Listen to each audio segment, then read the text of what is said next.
गंगा नदी के बारे में 10 रोचक तथ्य। 1. गंगा नदी भारत की सबसे लंबी नदी है। 2. गंगा नदी की लंबाई 2525 किलोमीटर है और अधिकतम गहराई 17 मीटर है। 3.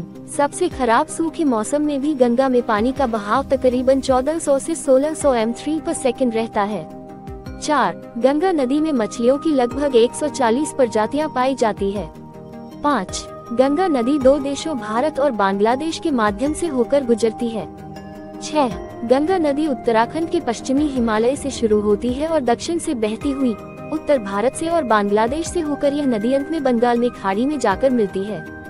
7. हिंदू शास्त्र में गंगा को सबसे पवित्र नदी का दर्जा दिया गया है। भारत में गंगा की पूजा माँ गंगा के रूप में की जाती है। 8. 2007 में गंगा को सबसे प्रदूषित नदी की श्रेणी में 5वां स्थान दिया गया था। प्रदूषण की वजह से मनुष्यों, मछलियों और 90 उभयचरों की प्रजातियों को क्षति पहुंची है। 9. बड़े पैमाने पर प्रदूषण की वजह से गंगा नदी की डॉल्फिन और गंगा नदी शार्क खतरे में पड़ गई हैं। 10. 1800 के अंत में एक परीक्षा में पाया गया कि हैजा जीवाणु गंगा नदी में 3 घंटे से अधिक समय तक जीवित नहीं रह सकता था।